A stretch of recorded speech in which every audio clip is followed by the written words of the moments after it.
자, 이번 경선 과정에서 정말 눈에 확 띄었던 분입니다. 이재명 이 경선 캠프 대변인으로 맹활약한 분이죠. 강유정 민주당 의원 모셨습니다. 안녕하십니까, 의원님? 네, 안녕하세요. 반갑습니다. 반갑습니다. 오랜만에 뵙습니다. 네, 오랜만에 뵙습니다. 네. 네, 더불어민주당 그 문화예술 비례대표이자 전 원내대변인, 이제는 전 경선 캠프 대변인이었던 강유정입니다. 네, 반갑습니다. 반갑습니다. 자, 뭐 제가 이제 모두에서 언급을 했지만은 이재명 후보 일정 또 이재명 후보가 가는 그 자리에 항상 옆에 계셔가지고 강유정 의원님 꼭 모셔야겠다는 생각이 들었습니다. 그래서 오늘 오랜만에 제가 뵙게 됐는데 오마이 TV 시청자분들도 아마 이제 의원님 많이 기다렸을 것 같아요. 먼저 인사 말씀부터 들어보겠습니다. 정식으로. 네, 장미 대선이라고도 부르더라고요. 엄밀히 말하면 꽤나 긴급하게 급박하게 치러지는 대선이지만 이 정권 교체 열망만큼은 어마어마한 지금 역대 대선 어느 때보다 높은 그런 대선이라고 볼 수 있겠는데 네. 근데 그 과정에서 경선 기간도 그래서 비교적 짧았던 편입니다.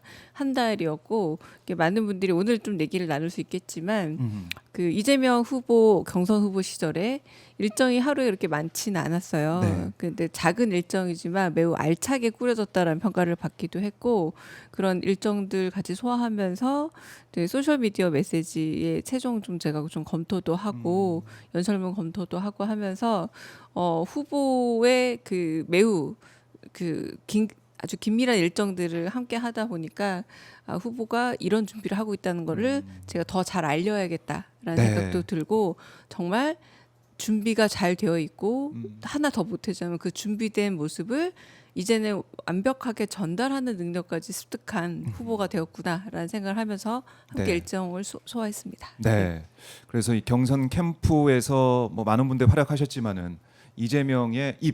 대변인으로서 활동하시면서 결과도 정말 압도적인 지지율로 이재명 후보가 대선 후보 선출이 됐어요. 네, 그 후보 수락 연설을 들어보자면 네. 그 가장 크게 느낀 게 무게감 그리고 책임감이 아니었나 싶어요. 이 89.77% 뭐 반올림하면 90%라고도 할 수 있지만 이 숫자가 주는 무게감은 그만큼 현재 민주당이 정권 교체 열망이 아주 밀도가 높다. 그리고 이번엔 반드시 해내야 한다라는 일종의 무게감으로 받아들이신 듯해요. 그래서 꼭 완수해내겠다. 책임감을 가지고 네. 이 절대적인 지지, 다른 말로 하면은 절실함이거든요. 절실하죠. 지금 당원분들 그리고 국민들이 절실해요. 네. 이 절실함의 요구를 잘 받아가겠다라고 해서 되려 무겁게 이 수치를 받아들이셨습니다. 네. 그렇군요. 의원님이 이제 원내 대변인 하셨고 경선 캠프 대변인도 네. 하셨는데 이재명 후보님이 뭐라고 하시면서 이렇게 또 영입을 하셨나요? 경선 당시에는 궁금합니다. 그게 발탁 배경. 이재명 후보님과 그 경선 캠프 들어가기 전까지 예. 소통이 없었고 오히려 이제 전에 듣기만 했습니다. 그래요? 네, 전에 들었고, 예. 네, 저도 뭐 굳이 그리고 조금 우리가 마지막 탄핵 과정이 쉽지가 않았잖아요. 근데 사실 경선 캠프의 출발은 사실상 인용이 되어야만 그 이후에 경선 캠프를 꾸리고 출발할 수 있는 건데 탄핵 과정이 굉장히 지리멸렬할 뿐만 아니라 나중엔 좀 위기가 있었지 않습니까? 지금은 다 끝난 일이니까 네. 인용이 돼서 끝났다라고 우리가 8대 0이다 얘기하지만 이 수치를 놓고 5대 막 3이 가슴 졸이던 순간들이 예. 꽤 길었어요. 그럼요. 그냥 하루 이틀이 아니라 그래서 그 과정에서 탄핵에 집중할 수밖에 없었기 때문에 뭐 후보님에게 뭐 직접 어떤 얘기를 듣는다거나 이런 경우 그렇게 만들기 쉽지 않았었고요. 그냥 제가 들었던 바에 의하면 네. 뭐 그냥 실력 위주로 뽑겠다라고 실력 말씀을 위주로. 하셨다고. 네. 그리고 어쨌든 민주당 대표였었기 때문에 네. 최소한의 인원으로 슬림하게 경선을 치르겠다. 이 두 가지만 저는 전달을 받았었죠. 네. 예. 그래서 실력으로 봤더니 역시 강유정이야. 그래서 그 말이 또 저는 저 역시 매우 부담이 됐고 그리고 그렇겠네요, 책임감을 오히려. 느껴서 그 누가 되지 않게 진짜 이재명 경선 후보 캠프에 누가 되지 않게 정말 밤잠 좀 더 열심히 할 수밖에 없어요. 예, 설쳐가면서 일을 했습니다. 네. 네.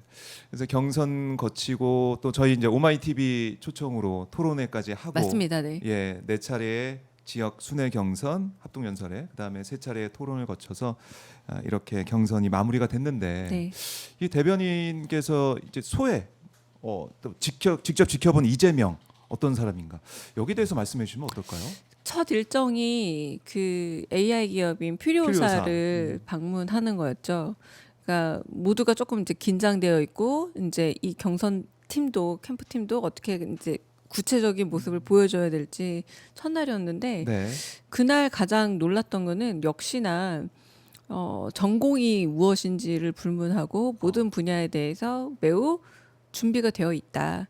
그래서 그날 주로 이야기를 나눴던 뭐 GPU, NPU에 관한 내용이라던가 네. 이것을 통해서 어떤 예산을 통해 어떻게 이 AI 산업을 발전해야 될지에 대한 머릿속의 조감도가 확실히 있다라는 걸 옆에서 이제 지켜보게 되었고요. 네. 뭐 그다음에 웹툰 문화예술인들을 만났을 때도 그렇고 방산업체를 찾아가서도 사실 대통령이라는 이 직책이 윤석열 전 대통령처럼 자신이 누릴 수 있는 권한을 누리는 자리라기보다 이 권한을 통해서 어떻게 대한민국을 잘 돌아가게 하고 일할 사람들을 제대로 일하게 해서 최대한의 효율과 실용주의를 끌어낼 수 있는 게 매우 중요한 자리라는데 근데 그 부분에 있어서 이제 이재명 후보가 적합하다라고 생각이 더 들었던 이유는 다 준비되어 있고 방산업체를 갔을 때는 방산은 이런 식으로 우리 국가 경쟁력을 키우는데 방향 모두를 줘야 되겠다.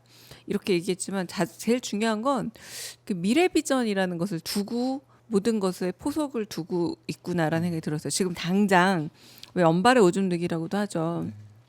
이 추이를 높이고 어떻게든 성과가 눈에 표시가 나는 즉각적인 일 이거보다는 그렇게 어떤 즉각적인 요구를 해소하면서도 결국은 대한민국이 가야 할 길, 방향, 꿈이라는 것을 주지 않으면 아무리 긴급 처방을 해도 이거는 순간에 멈춘다라는 생각으로 각각의 지역들을 다니시고 하는 걸 보고 굉장히 옆에서 저는 좋은 학습의 기회가 됐고 이 학습의 기회가 결국은 모두가 다 이재명 후보가 대통령이 된다면 네. 실현될 생각을 하니까 좀 기대가 되기도 했습니다. 기대감을 더 가지게 됐다. 네.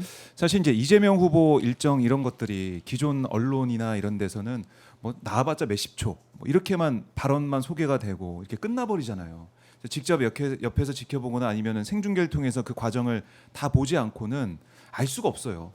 저도 이제 그걸 많이 좀 느끼고 있는데 그만큼 이재명 후보가 얼마나 준비가 돼 있고 다양한 분야의 공부가 잘 돼 있고 미래 비전을 가지고 항상 일정을 소화하고 있다 이런 것들을 말씀해 주시니까 아마 저희 시청자분들께서도 맞아 이재명이 그동안 보여왔던 그런 것들이 이번 경선 과정에서도 다 드러났어. 현장을 통해서 토론을 통해서 또 순회 연설을 통해서 이렇게 생각하실 것 같은데 특히 많은 분들께서 그런 말씀하시더라고요. 수락 연설 듣고 정말 눈물이 났다. 네. 뭐 소름 돋았다 이러신 분도 있는데 사실 스피치 또 이 말 이건 전문가시잖아요, 의원님께서 직접 듣고 네. 좀 어떠셨는지 이거 좀 궁금합니다. 제가 아주 곁에서 이제 뭐 식사를 한다거나 사적인 자리에서 볼 때의 이재명 후보는 유쾌하고 유능한 분인데 이 연설에서는 얼마나 유망한 분인가, 유쾌하고 유능한데 유망한 사람이다라는 예. 걸 보여주는 연설이었고요. 상당히 이 연설문 과정도 보면은 초안을 만들고 제가 뭐 어휘나 혹은 표현 연서에서의 검수도 하지만 마지막은 언제나 후보께서 당신이 넣고 싶은 표현, 당신이 넣고 싶은 말 그리고 당신의 입에 잘 붙는 표현으로 늘 퇴고를 거듭하시는데 네. 이번 수락 연설문에 굉장히 깊은 애정과 시간과 수고를 들였어요. 그 의미는 아까 말씀드렸다시피 90%에 가까운 이 열망을 어떻게 담아내야 될까? 그리고 어떻게 그 나를 지지하는 당원과 국민에게 네. 어떤 미래를 줘야 될까에 대한 고민을 되게 깊이 하셨고 저도 매우 인상적이었던 건 결국 그 김경수 후보의 그런 꿈과 그리고 김동연 지사가 말하고 있는 비전을 다 받아 안겠다라고 말한 부분이었고 네. 그거는 일단 경선을 통과한 작은 의미에서 민주당 내부의 통합을 이야기하는 거지만 결론적으로 이 후보가 우리나라에 이 분열되어 있는 상황을 대충 기원해서 봉합하는 것이 아니라 어떻게든 상처를 깊은 곳까지 치유해서 같이 이 봉합이 아닌 통합으로 갈 것이냐에 대한 깊은 고민을 네. 연설문에 담아냈던 게 아닌가 싶습니다. 네, 그러니까 통합이란 이 키워드가 14번이나 등장을 맞아요. 하고 네, 사실 그렇습니다. 그러니까 듣기에는 뭐 속 시원한 연설 아니면은 정말 뭐 이제 내란 종식을 위해서만 달려가는 연설이 될 수도 있지만 그게 아니라 이재명 후보가 그런 얘기 했지 않습니까? 민주당의 만의 후보가 아니라 국민의 후보다. 맞습니다. 그 말을 하는 걸 들으면서 아 진심이구나 이런 걸 많이 느꼈을 것 같아요. 많은 국민들께서. 그리고 일맥상통한 거죠. 예. 우리가 처음 이 대선 경쟁 들어가기 전에 그 후보가 했던 말이 뭐냐면 이제 중도로 민주당이 훨씬 더 넓은 대를 향해서 가야 한다라는 말인데 네. 그 통합에 있어서 가장 중요한 부분도 바로 중도라는 겁니다. 그리고 우리 지지층의 민주당 지지층 그리고 그 진보의 지지층들이 바라는 건 세상이 더 나아지길 바라는 거 아니겠어요. 그러면 결국은 정권을 잡아야 하고 그리고 그런 비전을 가진 사람으로서 정치를 해야 하고 그리고 한편으로는 행정도 해야 되는데 그 전에 필요한 과정은 바로 이 중도층이라고 하는 분들의 마음을 확실히 얻어서 네. 그냥 승리가 아니라 압도적 승리를 해야 되지 않겠습니까? 네. 압도적 승리를 해야 된다. 자, 저희 애청자 김병철님께서 강유정 사랑해요. 오마이 TV 화이팅 뭐 이런 댓글 주시면 슈퍼챗 또 감사합니다. 보내주셨는데 네, 네. 그만큼 오늘 이제 의원님께서 이제 풀어주시는 이 얘기가 이재명 후보에 대한 애정을 가지고 있는 시청자분들께서는 더 가슴에 와닿는 그런 말씀일 것 같아요. 직접 또 보고 겪으신 그대로 거기에 대해서 말씀해 주시는 것에 대해서 많은 분들이 공감을 하시는 것 같습니다. 자, 그리고 지금 이재명 후보의 첫 일정이 현충원 참배였는데 모르겠습니다. 뭐 여러 가지 얘기도 나오고 있지만 어쨌든 통합을 내세우면서 뭐 이승만, 박정희, 김영삼, 김대중 그리고 박태준 전 총리 묘소까지 참배하는 이런 모습들 그리고 그 이후에 SK 하이닉스 방문 첫날 일정은 좀 어떻게 보셨습니까, 의원님께서는? 그러니까 통합이다 그리고 중도 확장이다라는 말이 이 말이 굉장히 우리 처음 들어본 말이 아니란 말이에요. 그렇죠. 언제나 들어왔던 말이죠. 네. 어떤 대선 후보가 분열하겠다, 내 편만 챙기겠다라고 하지 않잖아요. 뭐 윤석열도 통합 얘기를 했던 걸로 제가 그럼요. 기억합니다. 그래서 이 통합이라는 건 사실상 구체적인 인적 구성 및 그리고 행보로 입증을 해야 되는 영역이기도 해요. 후보의 큰 부담이죠. 난 통합을 하겠다. 네. 통합 정책을 펼치겠다.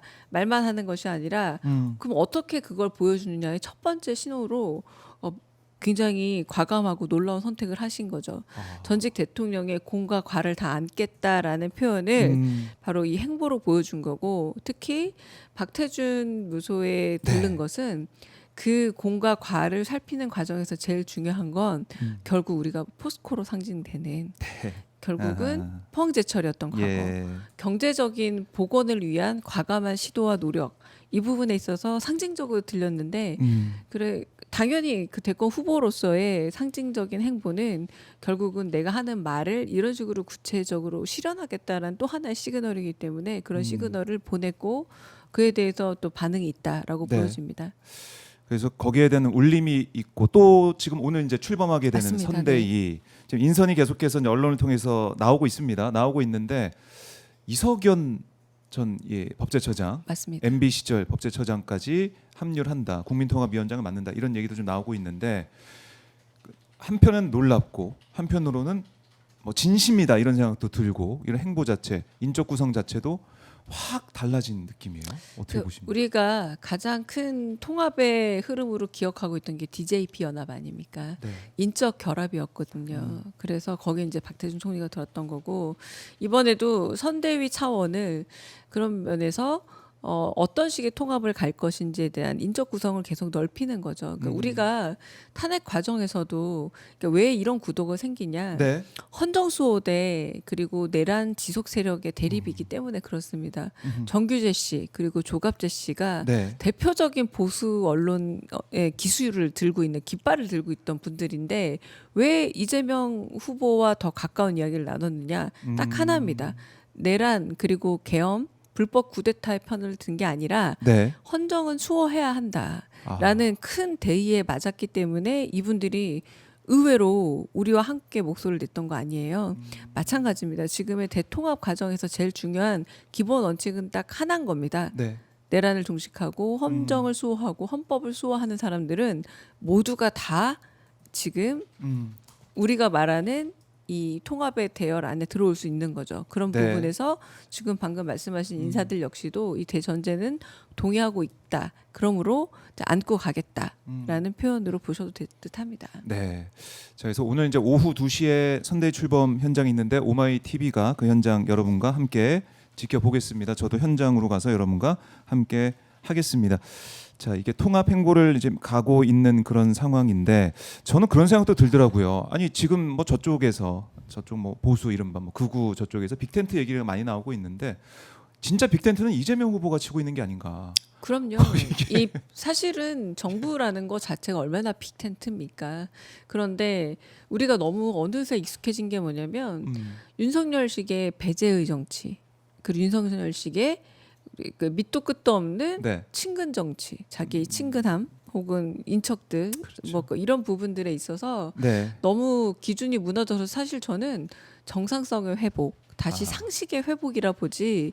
그래서 이재명 후보가 지금 가장 빛나고 있는 이유도 상식적으로, 그리고 아까 제가 저를 발탁한 이유도 네. 공감의 언어를 잘 전달할 수 있는 유능한 대변인으로 봐서라고 했다라는 말처럼 상식적인 겁니다. 그러니까 상식적으로 네. 그렇게 이 행보를 가는 것들 자체가 한동안 우리에게 매우 낯설었지만 상식을 회복하는 과정이다, 이렇게 보셔도 되지 않을까 싶습니다. 그러니까 지금 현재 이제 국민들, 저 시청자분들의 느낌은 뭐냐면 대한민국이 완전히 무너져 있다는 맞아요. 생각이 들거든요. 뿌리째 흔들리고 있고 근본이 무너져 있다는 생각이 들기 때문에 그걸 회복하는 과정. 그러니까 이번 이재명 정부의 목표가 만약에 생긴다면 국가의 재건을 넘어선 국가의 리버스, 그러니까 재탄생까지도 가야 되는 상황이 아닐까. 왜냐하면 말씀하신 것처럼 너무 많은 것이 무너지고 상처 있고, 그 무너지고 상처 입었을 때 기초 체력이 경제적인 부분인데 경제조차도 지금 그렇죠. 매우 많이 닫혀 있기 때문에 네. 네, 그런 부분에서 이제 이재명 후보가 음, 응급 처방과 그리고 장기적 처방을 함께 해야 하는 그런 네. 상황이 놓여 있는 거죠. 네. 참 어려운 순간인데 그렇기 네. 때문에 아까 처음에 저희가 언급했던 것처럼 90%에 육박하는 맞습니다. 그것도 그러니까 당신과 민심이 뭐 차이가 나면 또 언론에서도 뭐 당심은 완전히 뭐 장악이 됐네 안 됐네 이런 얘기 하면서 썼을 텐데 당신과 민심이 같이 가고 있어요. 이것도 참 놀라운 일이고요. 맞습니다. 네. 그만큼 이재명 후보에 대한 기대가 크다라는 거고 이 정말 유능한 선장으로서 역할을 해야 된다 이렇게 정리해 볼 수가 있는데 특히 어제 보니까 좀 문화예술인도 맞아요. 지지 기자회견 했는데 그 현장에 또 의원님이 계셨지 않습니까?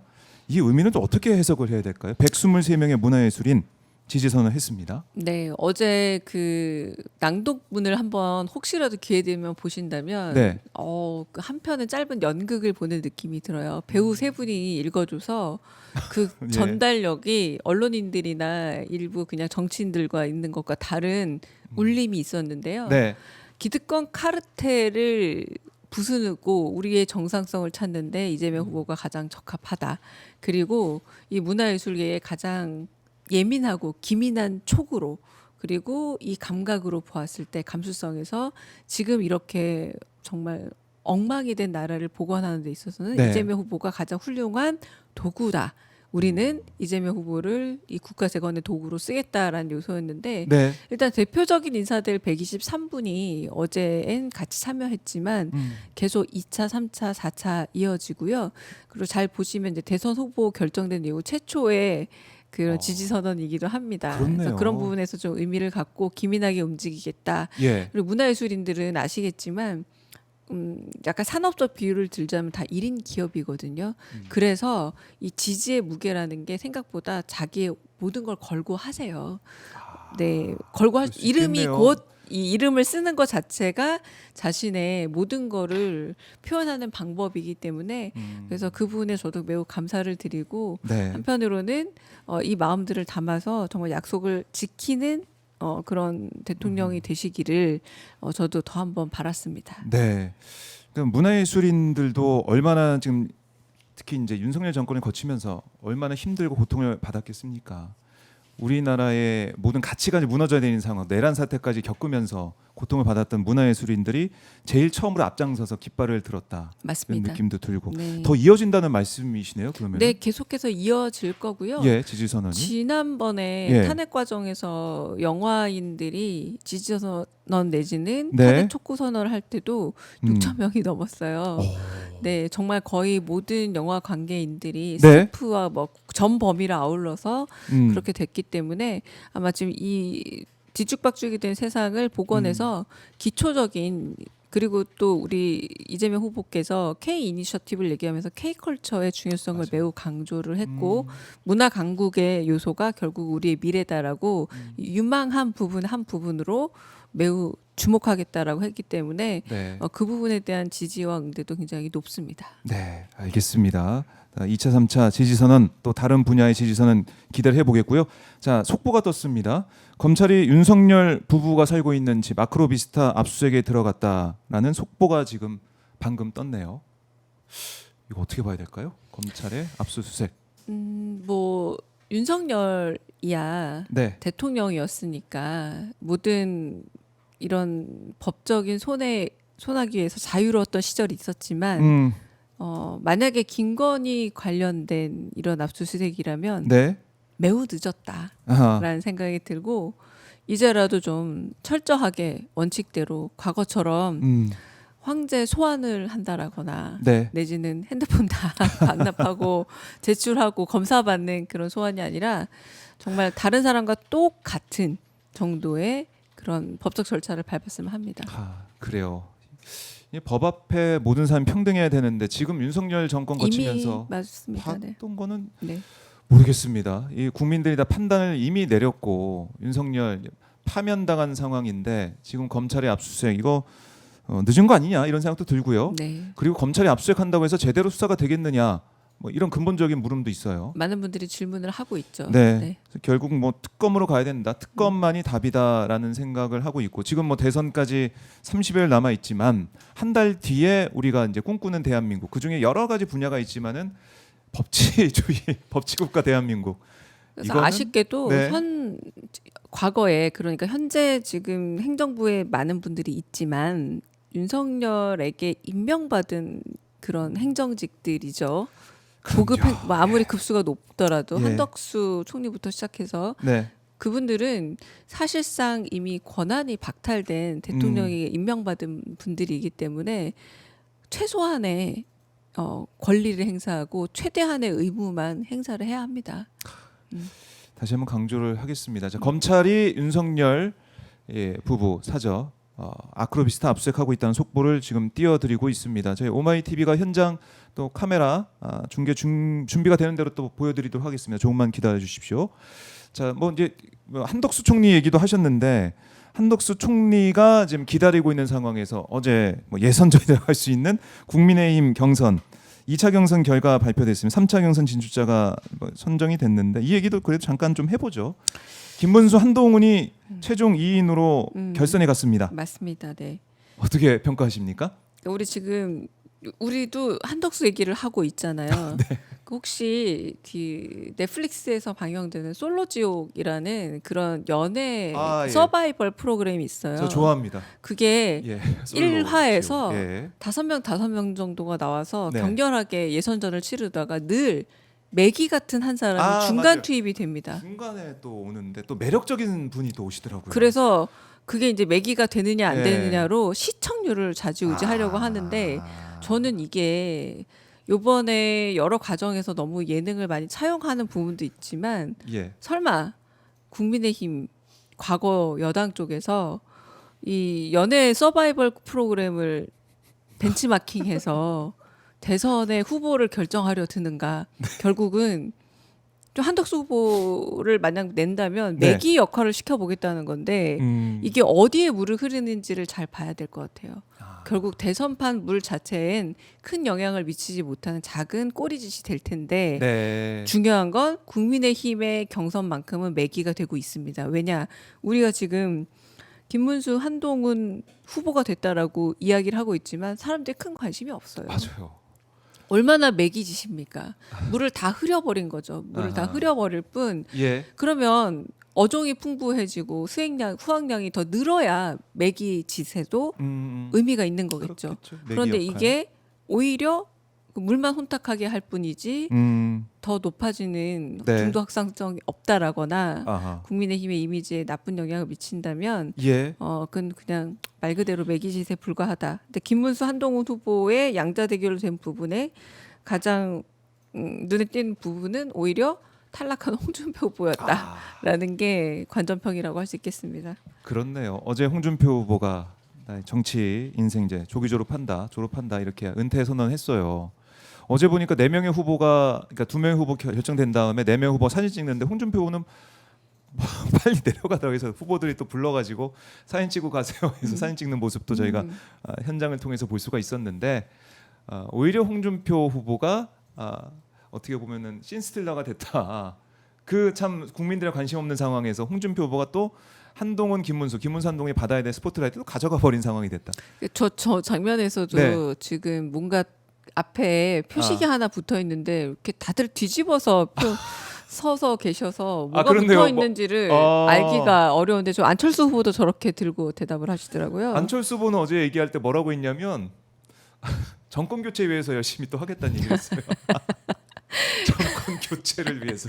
네. 정권 연장 이런 게 아니라. 네. 그래서 이 빅텐트 이재명 빅텐트의 안철수 근데 약간 제가 농담식으로 얘기하면 언제나 안철수 후보의 그 지금 걸음폭이 넓었었기 때문에 어떤 선택을 하시더라도 많은 분들이 네. 놀라진 않을 것 같아요. 그래요. 지금까지 늘 그래 왔었고, 네, 그동안에. 홍준표 후보도 지금 은퇴를 한다고 했지만 예. 많은 분들이 그냥 이번에 후보가 되지 않은 것에 대한 아쉬움 정도로만 받아들이지 진짜 은퇴로 받아들이시지는 않더라고요. 과거 2012년 국회의원 선거 때 민병두 그 당시 이제 당선자에게 졌을 때도 은퇴한다.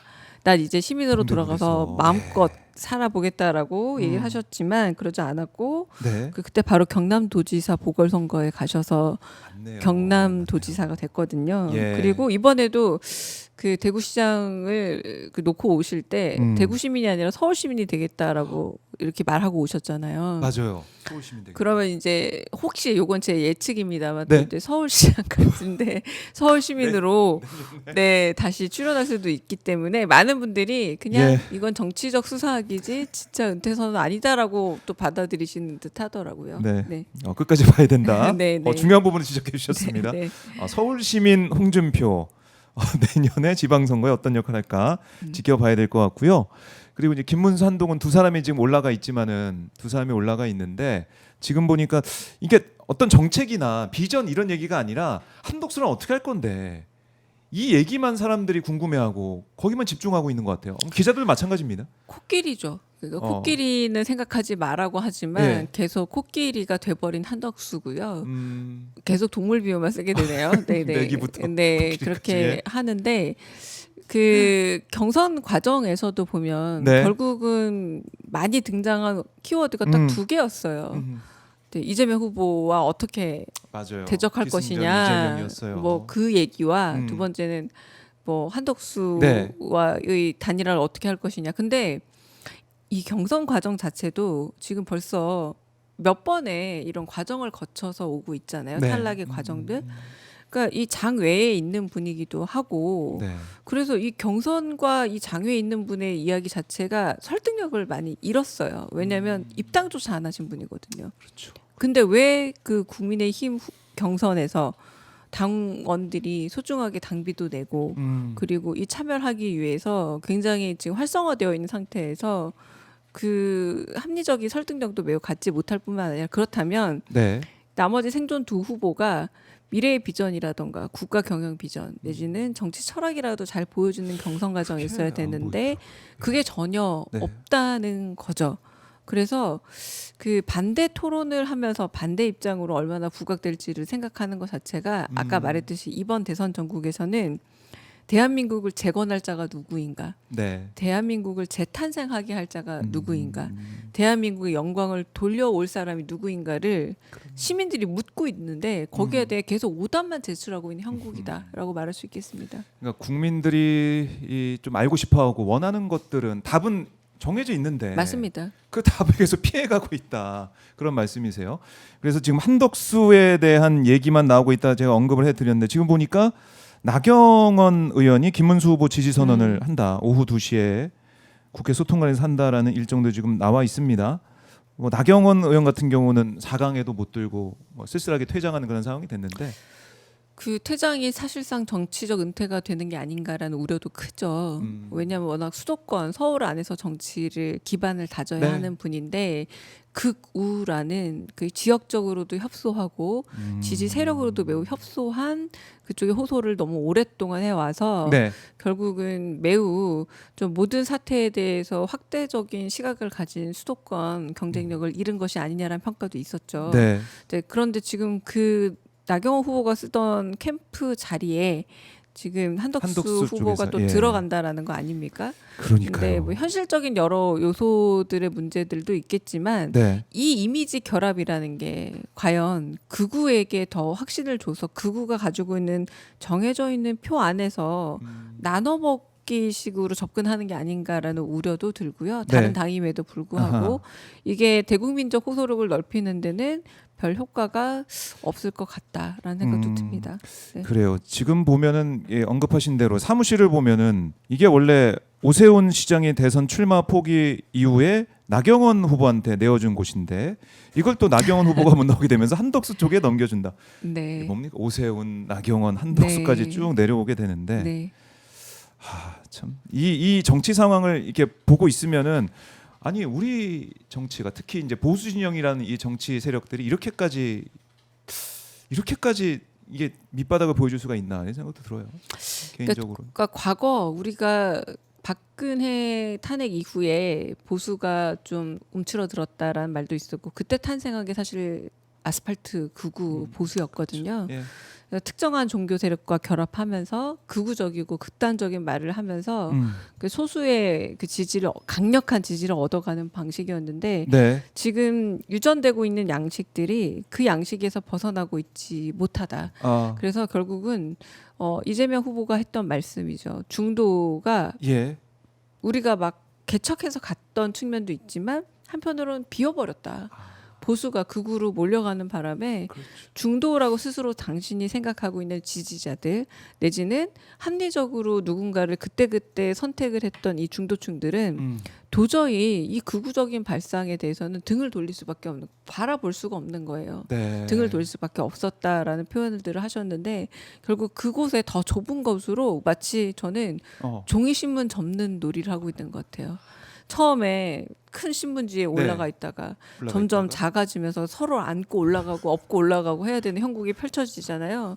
네. 땅은 더 좁아지고 있고 거기에 매달린 사람만 늘고 있는 형국 아닌가 싶습니다. 그렇네요. 점점 이 넓은 운동장을 저쪽에서는 넓게 그냥 쓰지 않고요. 넓게 쓰 점점 몰려 있다.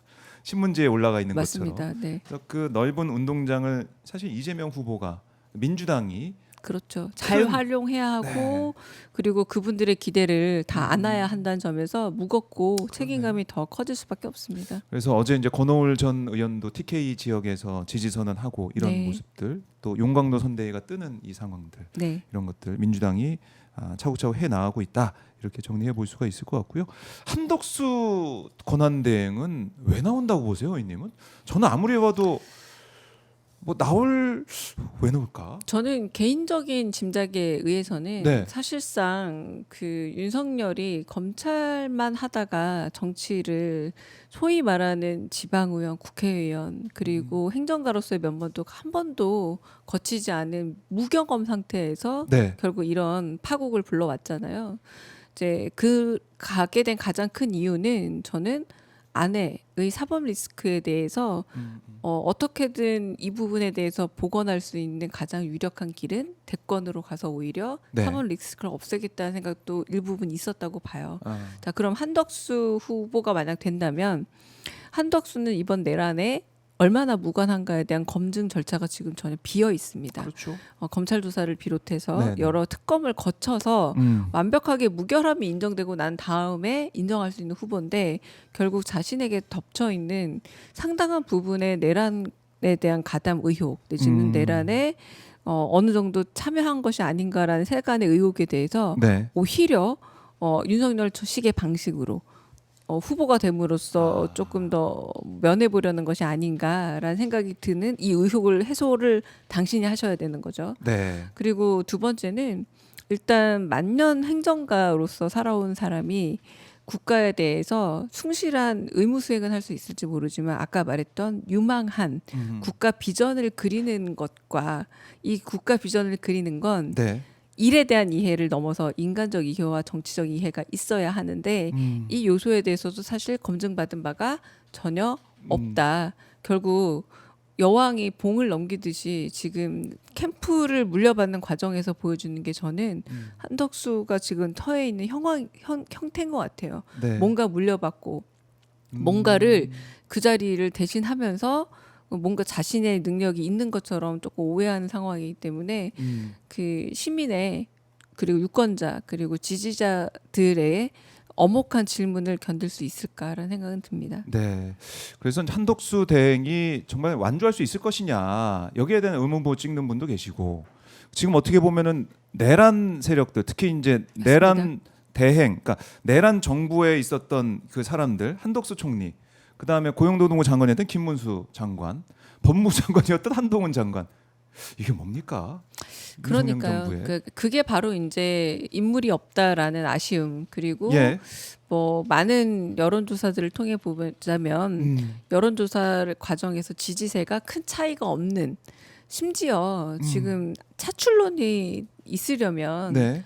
지지세라도 현격한 차이를 보이면서 우세를 보여야 하잖아요. 근데 그렇지도 않죠. 그러니까 다 고만고만한 아마 그 지지율을 합친다 할지언정 네. 그래서 크게 벗어나지 않을 것 같다라는 좀 판단은 됩니다. 뭐 대체적인 국민들의 생각일 것 같고 좀 앞으로 이제 언론에서는 계속해서 이제 빅텐트다 뭐 하하연대 들어보셨어요? 하하연대? 하버드 동문인 한덕수와 이준석이 연대할 수도 있다. 네. 하하연대까지 얘기. 뭐 또 이준석은 굉장히 선은 긋고 있더라고요. 선은 긋고 뭐 있더라고요. 절대로 이준석이 뭐 단일화한다 이런 거는 다 오고 예. 있고 가짜 뉴스일 거니까 미리 또 이렇게 죄송합니다. 미리 설레발을 좀 치시던데 글쎄요. 근데 저 중요한 거는 네. 우리나 얘기하고 있지 누가 이준석 후보 얘기하고 있나요? 라는 생각이 듭니다. 네네. 하하 이렇게 이제 웃게 되는 그런 네, 상황이기도 한데. 네. 자, 지금 아까 제가 아크로비스타 압수수색 말씀을 드렸었는데 이게 윤석열 부부에 대한 그런 의혹에 대한 압수수색이 아니라 건진법사 의혹에 대해서 압수수색한다. 네. 예, 검찰의 압수수색은 건진법사 의혹이다 이렇게 얘기가 나오고 있는데 사실은 건진법사 의혹 이게 김건희와 또 연결이 돼 있는 의혹들이 계속 나오고 있는 거 아니겠습니까? 일단 잃어버렸다라고 말했던 목걸이. 목걸이부터 얘기가 되고 어제 또 보도에 따르자면 뭐 다른 뭐 또 명품백, 귀중품 예. 내지는 뭐 다른 명품백이라던가 이런 선물들이 오갔다라는 인삼 얘기도 있고요. 네 이야기가 있으니까 네. 충분히 좀 살펴봐야겠지만 어허. 한편으로는 워낙 관저에서 퇴거도 늦었고 그때 뭐 어마어마한 물을 썼다라는 말도 있고 그 과정에서 네. 압수수색을 통해서 이미 그러니까 이사를 두어 번 한 거잖아요. 갈 때 이사, 올 때 이사. 그런 과정에서 증거가 잘 보존돼 있을까라는 좀 우려는 되지만 네. 그럼에도 불구하고 건진법사와 관련된 김건희 의혹만 하더라도 어마어마하고요. 그리고 만약에 인사 문제에 관여한 것이 정황이 드러난다면 네. 이거야말로 또 하나의 공천 개입 내지는 인사 개입을 통한 민간인이 결국은 공적인 권력 체계 안에 영향을 미쳤다는 건 어마어마한 거죠. 네. 그게 바로 과거 이제 국정농단이라는 용어로 우리가 한 번은 단죄했던 사건이기도 합니다.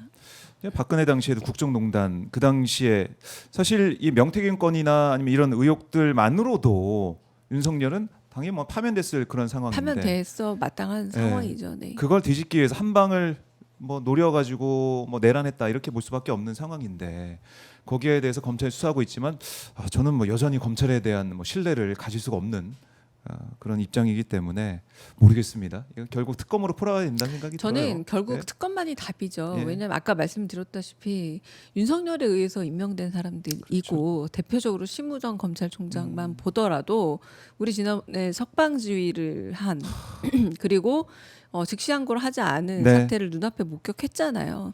그러니까 그것에 의해서 벌써 국민적 신뢰를 너무 많이 잃었기 때문에 지금 뭔가를 하긴 하는데 네. 이것이 엄정하게 될 것이라고 믿는 국민적인 신뢰는 과연 있을까? 좀 매우 낮지 않을까라는 생각이 매우 듭니다. 낮은 상황이다. 자, 이제 한 달여 남아 있는 대선. 의원님도 아마 이제 바쁘게 네. 현장을 누비시고 바쁘게 뛰실 것 같은데 정말 중요한 대선의 생각을 다시 한번 할 수밖에 없고 이재명 후보가 앞으로 이제 걸어갈 길 오늘 보면은 직장인과의 간담회도 저녁에 예정돼 맞습니다. 있더라고요. 그러니까 일정 하나하나가 뭐 필요사 방문도 그렇고 SK 하이닉스 방문도 그렇고 일정 하나하나가 메시지가 다 진짜 있는 것 같아요. 일정과 메시지는 계속 맞춰 갈 거고요. 그리고 이 얘기 꼭 드리고 싶어요. 네. 그 부산에 전재수 의원이 백팩을 메고 골목골목을 누비면서 그 선거운동하는 것으로 유명한 분입니다. 맞아요. 저희 이번에는 곳곳에 찾아가서 정말 밀착해서 손에 닿는 그런 이야기들을 듣는 방식으로 네. 여러분 곁으로 찾아가는 캠페인이 아마 이루어지지 않을까 싶고요. 그래서 전 지역구에 있는 우리가 꽤 숫자가 많잖아요. 네. 이 많은 의원들이 고공전이나 이렇게 펼쳐지는 게 아니라 정말 밀착된 여러분의 말을 들어보는 방식으로 그래서 네. 그 마음을 어떻게든 이재명 후보에게 전달하는 방식으로 진행되지 않을까 싶습니다. 그렇네요. 그 이제 선거 전략을 지금 말씀을 해 주신 것인데 그러니까 그런 것 같아요. 일각에서는 뭐 이번 대선 그냥 해봤자 아유, 뭐 어차피 뭐 네, 이재명 네, 후보가 네. 되는 거야 이런 얘기 하시는 분도 후보님이 있는데 그렇게 일하시질 않죠. 네, 네. 긴장의 끈을 놓지 말아야 된다 이런 생각을 할 수밖에 없을 맞습니다. 것 같아요. 지금 네, 네, 현재로서는. 네. 왜냐하면 우리가 이제 내란의 밤을 거치면서 그동안 겪어왔던 그 고통과 내란성 스트레스, 내란성 질병을 생각해 본다면 마음을 놓을 수가 없는 것 같아요. 그리고 지금도 예. 일테면 직위원 재판부에서 벌어지는 일들이 많은 분들이 긴장을 놓고 있지 않고 있고요. 우리 조금 전에 얘기했던 검찰의 네. 압수수색조차도 모든 분들이 이 압수수색 하니까 됐어라는 영화적인 해결처럼 보시는 게 아니라 이 압수수색 어떻게 되지라고 모두가 긴장하고 계시거든요. 그 긴장감이 결국은 책임감으로 돌아옵니다. 네, 면죄부를 또 주는 게 아닌가라는 의심도 드는 거고 제대로 하는 거냐 덮으려고 하는 거 아니냐 이런 의심도 드는 거고요. 어제 이제 명태균 씨가 서울 고검에 와가지고 서울중앙지검 이제 조사를 받았지 않습니까? 받으면서 오세훈 잡으러 서울 왔다 이런 얘기도 했고 또 김상민 검사 얘기를 김건희가 했다 이런 얘기도 했고 하고 있는데 명태균 관련된 의혹도 이것도 김건희 사실 특검이 이런 걸 통해서 해야 되는데 되어야 하죠. 한 달여 이후에 만약 새 정부가 들어선다면 이제 거부권으로 뭐 막는 건 불가능해지는 거 아니겠습니까? 그렇죠. 그런 과정에서 이건 국민적 열망으로 성급하게 치를 게 아니라 정말 꼼꼼하게 네. 명태균과 그리고 한편으로는 음. 그 김건희 관련된 여러 묵혀놨던 의혹들은 결국은 짚어가야만 김건희 의혹 중에 하나인 도이치모터스만 하더라도 우리나라 주가 시장이 네. 투명하고 코리아 리스크, 한국에 있는 여러 위협 요소 중 하나인 불투명성을 없애기 위해서라도 이 사건은 봐야 되지 않겠습니까? 그러니까 그런 방식으로 결국 특검을 통해서 제대로 들여다봐야 한다라는 생각입니다. 네. 그래서 이제 이 정권 교체 이 얘기, 그러니까 압도적 정권 탈환이란 또 이재명 후보의 그 표현도 기억이 나는데 압도적인 지지가 있어야지만 맞습니다. 이런 것들을 다 할 수 있는 거 아니겠습니까? 맞습니다. 압도적인 당선도 해야 되고요. 네. 압도적인 지지가 있어야만 그 국민적 지지를 토대로 내란도 동식이 되고 네. 그리고 국가 재건의 어떤 기틀을 다질 수 있겠습니다. 네. 근데 의원님은 지금 비례대표시잖아요. 그럼 어느 지역으로 백팩을 메고 가신지 궁금하네요. 저는 일단 문화예술 관련해서 예. 저희가 아까 말씀하셨듯이 K 이니셔티브 안에 K 컬처 부분이 매우 크게 들어가 있기 때문에 그 부분에 있어 집중적으로 챙길 예정입니다. 네. 문화예술적으로 집중을 하겠다. 그러니까 이 내란 사태를 거치면서 우리가 이제 한강 작가의 그런 입장 발표나 아니면은 헌재에서 계속 이거 통과 안 되는 거 아니야라는 걱정했을 때도 우리 문학인들이 입장을 내고 한강 작가가 또 맞아요. 입장을 내고 이런 것들이 큰 힘이 됐거든요. 맞습니다. 네. 그 문화예술의 힘이라는 게 우리가 평소엔 잘 못 느낄 수도 있는데 그 힘이 대단한 것 같아요. 의원님. 확실히 그 조금 빠르게 움직인다라는 점 그리고 그 말 한 줄 한 줄이 말이 때로는 탄환보다 강할 때가 있잖아요. 네. 이번에 매우 어려웠던 시기에 작가 414명의 성명서 한 줄이 나왔습니다. 그때 매우 절실했죠. 그래서 마침 한강 작가께서 워낙에 좀 조심성이 많기도 하고 그리고 세상의 시끄러움에 좀 거리를 두고 싶어 해요. 그걸 작품으로 담아낼지언정 그런데 그때 움직여 주시는 이 한 걸음이 매우 컸거든요. 사회적 방향이. 그리고 종교도 마찬가지죠. 그 유흥식 라자로 추기경께서 예. 말씀해 주신 그 타이밍은 예. 정말 우리가 근본적으로 종교란 그리고 음, 문학이란 어떤 역할을 해야 되는지를 두 분이 보여줬다는 생각이 듭니다. 네. 그러니까 유흥식 추기경의 이 정의의 중립이 없다. 네. 이 그냥 한 문장인데 정말 울림이 컸어요. 그 순간에 그 딱 타이밍에 하시는 게 매우 음. 유효했던 말씀이시죠. 네. 네. 그래서 그 이 정의의 중립이 없는 그 이 울림이 있는 발언 뒤에 또 헌재에서 8대0 파면이 나왔는데 아직 내란은 종식되지 않았다. 그러니까 이재명 후보의 수락 연설 다시 돌아와서 보면은 뭐 통합도 강조를 했지만 내란 종식이라는 말은 또 계속 말씀하셨어요. 수락 연설에서도 그렇고. 그럼요. 예. 이 내란이 저희가 느끼고 있지 않습니까? 종식이 안 됐어요. 음흠. 그 내란의 그 수괴는 네. 면직됐을 뿐이죠. 그렇네요. 그러니까 직을 잃었을 뿐이지 예. 아직 엄격한 시민의 그 처벌도 그리고 법적인 대가도 치르지 않은 상태이기 때문에 이 부분에 대해서 네. 엄밀하게 치러져야 되고요. 그리고 결국 그 정부 탄생의 원흉이라고도 할 수 있을 김건희 리스크에 대해서도 들여다봐야 하고 결국 그들이 무너뜨린 지금 얼마나 많은 공공기관장이 비어 있는 줄 아세요? 임명하지 않으면 대표적으로 공수처 검사만 하더라도 임명하지 않음으로써 기능을 망가뜨린 여가부 장관 얼마나 오래 비었는지 기억이나 나세요? 그런 잊고 것들 있었습니다. 보면은 예. 이렇게 뭔가를 자기 이권이 돼서 자리를 우겨넣는 상황에서의 문제도 많았지만 뭐 방통위원장처럼 네. 하지만 반대로 해야 될 일을 안 하고 느슨하게 풀어놓음으로써 발생했던 일도 너무너무 많이 있거든요. 근데 이런 부분들을 다 복원하는 과정 자체는 네. 결국 내란 종식과 병행이 될 수밖에 없습니다. 그러니까 이 공수처 검사도 말씀하셨지만 이게 공수처 인사위에서 넘기면은 임명을 한덕수가 지금 현재서 해야 되는 겁니까? 그렇죠. 근데 한덕수가 안 했고요. 안 했죠, 또 이것도. 직무유기로 지금 계속 고발된 상태로 알고 있습니다. 어. 그리고 오늘 국무회의를 하는 이유가 헌법재판소법의 개정안을 낸 어제, 것을 어제 네, 거부권을 공개한 것도. 하기 위해서 아니었습니까? 근데 자신이 헌법재판소에서 받은 결정문 이를테면 국무총리가 아무리 권한 대행을 하더라도 임명된 총리의 권한과 선출된 대통령의 권한은 다르다. 그래서 헌법재판관 2명의 지명이 무효화됐음에도 불구하고 지금 헌법재판소의 결정을 정면으로 반박하면서 이 직무를 넘어서는 권한을 남용하는 행태를 벌써 어제 보여줬고요. 네. 그리고 미국과의 협상 과정에서도 권한대행에선 하지 않았어야 할 몇몇 그렇죠. 그런 뭐 틀을 짰다라거나 네. 이런 어떤 요소들 역시도 매우 위험한 그래서 자기 멋대로 헌법을 재단하고 있는데 바로 이게 윤석열의 가장 큰 잘못이었고 윤석열 정부 사람들이 가지고 있던 네. 매우 잘못되고 오만한 태도인데 고스란히 보여줬던 게 아닌가 싶습니다. 네. 그래요. 통합을 우리가 계속 강조하고 있지만 내란 종식이라는 것은 뭐 상식연대입니다. 예. 상식연대. 네. 뭐 디폴트로 이제 있다. 이걸 다시 한번 강조를 하고요. 이런 상황에서도 윤석열은 뭐 지난번에 아크로비스타 지하에서도 포착이 됐었는데 이번에 오마이뉴스가 제보 받아서 단독 보도했던 그 사진 혹시 보셨는지 모르겠는데 지난 23일에 윤석열이 성남 판교 한 보리밥집에서 일행 뭐 경호원을 보이는데 밥 먹으려고 이제 가서 홀에 앉아가지고 있는 모습 촬영되기도 했습니다. 메뉴판을 들춰보고 있는 모습이에요. 보리밥에는 뭐 진심이라는 것도 듣고 기억하시겠지만 지난번에 태풍 흰남노 그랬죠. 왔을 때 네. 포항에 그 식당에 가서도 거기 피해 입으신 분들 위로하는 게 아니라 그 메뉴판을 이렇게 쳐다보는 게 뭐 돌발 영상 이런 데 나와가지고 논란이 됐었는데 이런 모습.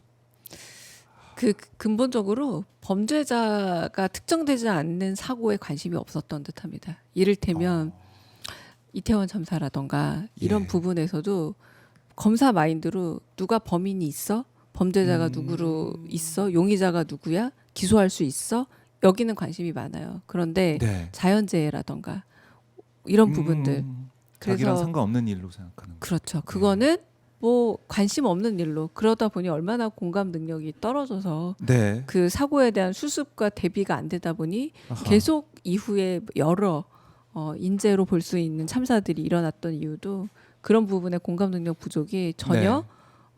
간 사람의 개성이 아닙니다.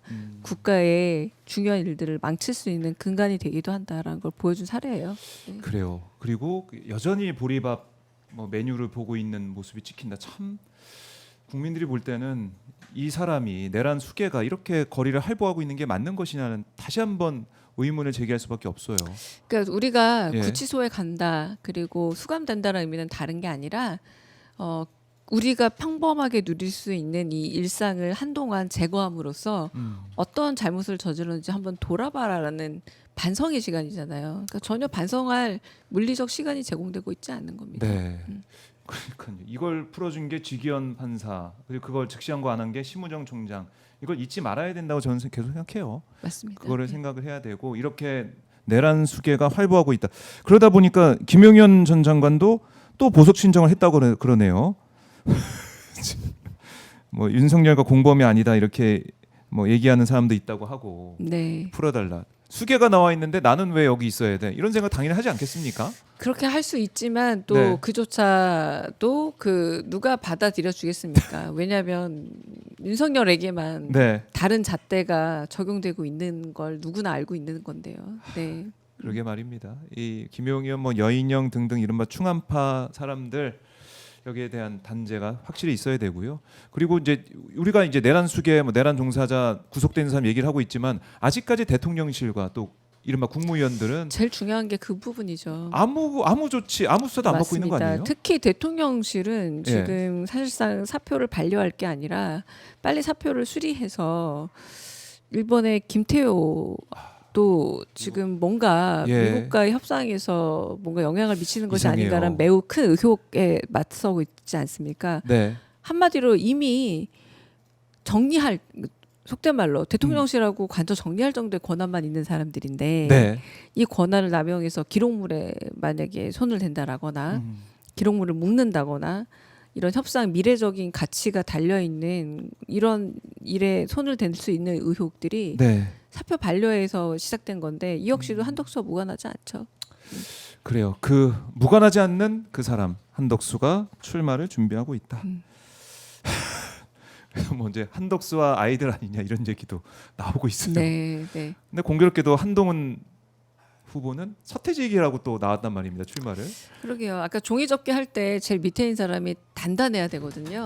그럼에도 불구하고 단단하지 못하면 어떻게 되겠습니까? 네. 그 채로 무너집니다. 그 채로 무너질 네. 것이다. 자, 오늘 이 의원님과 함께 뭐 숨가쁘게 네. 여러 사안에 있어서 하나하나 들여다봤는데 결국 한 달여 남아 있는 이 대선에 우리 대한민국의 미래가 달려 있다는 거. 정말 생각하게 절체절명의 위기입니다. 뭐 응급 수술에도 골든 타임이 있다면 네.